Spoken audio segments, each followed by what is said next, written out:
Heidi and Betty had just left Heidi's house. A second or two of your life and everything changes. Two brothers were actually drag racing.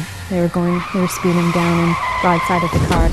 It struck the Nissan Sentra on the passenger door, pushing it across the intersection over a curb and down an embankment, so the Nissan Sentra landed on its roof. And Heidi was trapped in the car. Betty was killed basically instantly. They came up to us almost in a panic and screaming and telling us that there's two people trapped inside the vehicle. They were true victims, everyone here, and there was no need for it. And all I could think was, don't catch on fire. Please don't catch on fire. And then I guess the ultimate is when the vehicle's on fire. You couldn't imagine how bad it actually was. I think all of us were pretty much in shock at that point. Heidi was actually hanging upside down in the vehicle with her seatbelt still on, and you could see that her clothing was burnt off. At that point I started squirting water to knock down the fire, and that's when Heidi started screaming, like calling out for help. And just the excruciating pain she was in, really.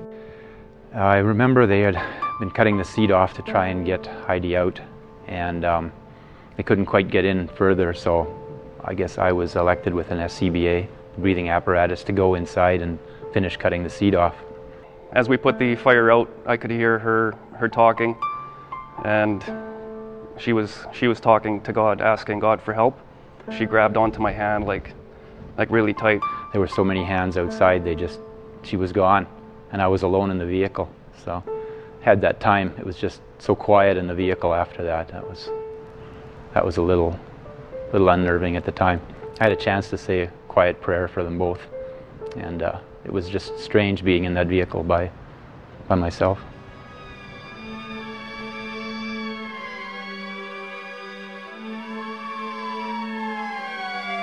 They basically said, say your goodbyes, tell Heidi what you need to say to her. And so I remember just doing that at that point and breaking down. I'll always remember that walk down to where Heidi's room was.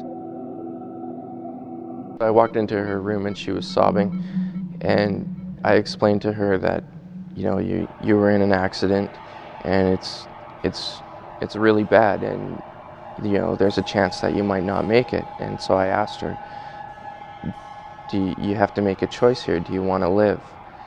And she said yes, and then pretty much slipped back and unconscious.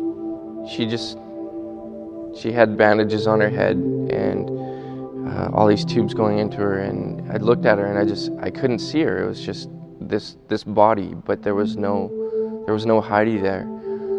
It's the strangest thing.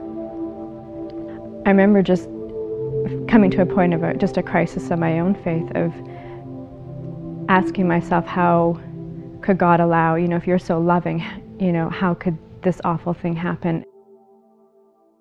Her mom came up to me and said, Heidi's awake, she's talking. And it just shocked me, because she had been unconscious for 2 weeks, and I really didn't know what to expect.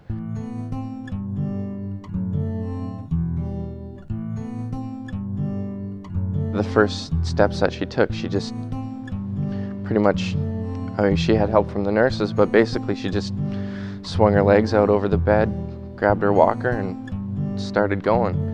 Burns were very painful, and the surgeries and everything else she had to go through, it was really hard as her friend to watch her have to walk through all of that. It's amazing to see what she's gone through and just how incredible her journey has been. They're building their dream house right now. She's married. She's pregnant with her second child. She's doing really amazing.